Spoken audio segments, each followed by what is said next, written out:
Alright, let's settle the ultimate gaming debate, or at least throw some fuel on the fire. Which console is the best? Nintendo? Xbox? Maybe PlayStation? This is the gaming holy trinity. This is a question so divisive it's probably ruined friendships, family dinners, and at least a few LAN parties. But I'm here to take on this impossible task, because hey, what's life without a little chaos?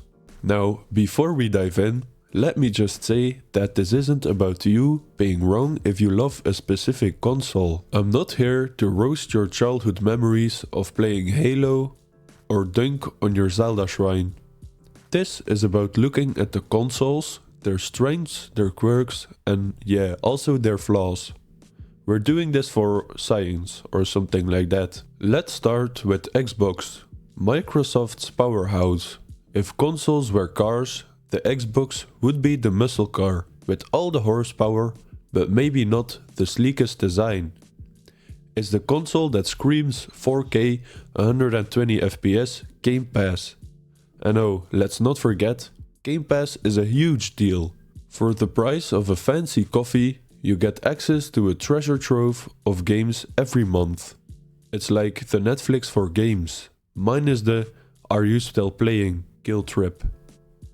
But here's the thing about Xbox, its exclusives, or rather, the lack of exclusivity.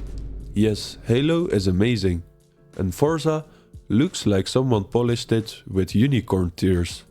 But let's be honest, most of its exclusives are also on PC, so if you have a decent enough to run some AAA games, you're already halfway into Team Xbox without even buying the console. The hardware is fantastic, but it's like inviting everyone to a VIP party.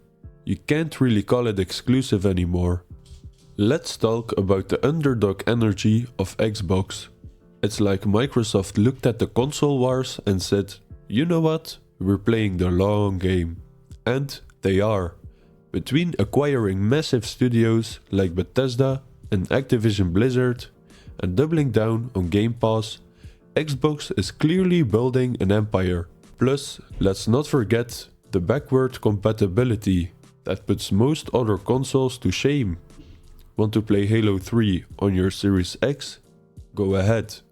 Xbox is like the cool librarian that says, hey, you like the old stuff? We've got it all.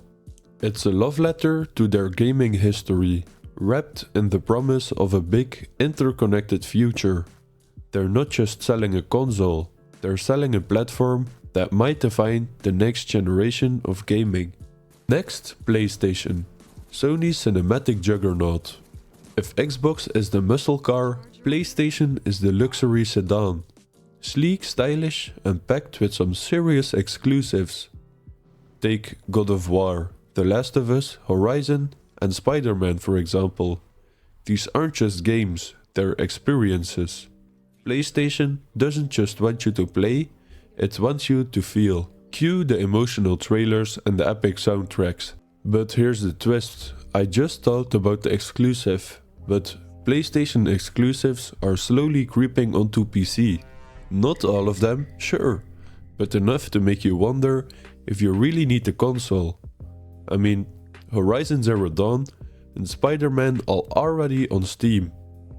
And The Last of Us is on its way, maybe alluding to the last exclusive on PlayStation.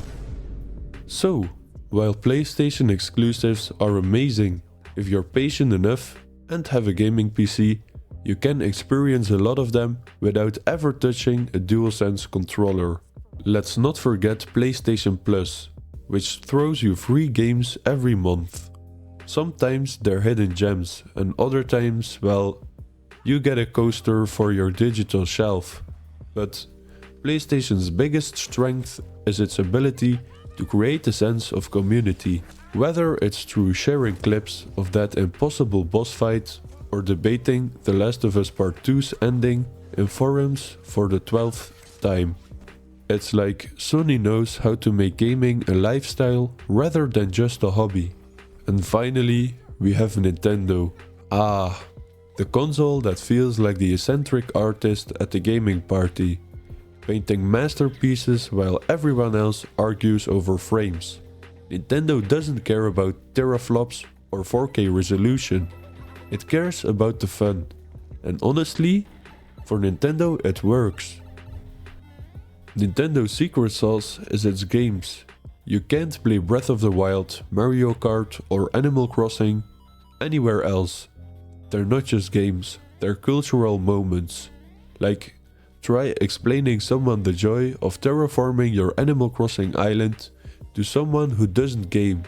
It's almost impossible. They'll think you're talking about landscaping. Nintendo has nailed the pick up and play vibe.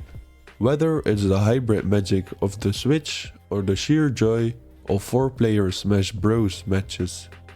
Nintendo is all about creating a unique experience. And here's the kicker. Those experiences stay locked to their platform. You're not seeing Mario Odyssey on PC anytime soon. So, which console is the best? Xbox has the power and Game Pass. PlayStation has the blockbusters. But here's where Nintendo pulls ahead. It's the only one offering something you can't get anywhere else. Sure, Xbox and PlayStation are awesome. But if you have a decent PC, you can access most of what they offer. Nintendo? It's in a league of its own.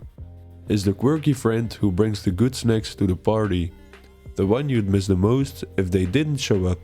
At the end of the day, the best console isn't about specs or exclusiveness. It's about what makes you smile when you pick up the controller. And for me, it's hard to beat the joy of hearing the iconic Mario jump or the quiet serenity of gliding through Hyrule. So yeah, Nintendo might just be the best, not because it's perfect, but because it's Nintendo. Pair a Switch with a good gaming PC and you can access everything if you just have the patience. Thank you so much for watching this video. If you liked it, maybe you like my next one. And as always, don't forget to like, share, comment, donate, master.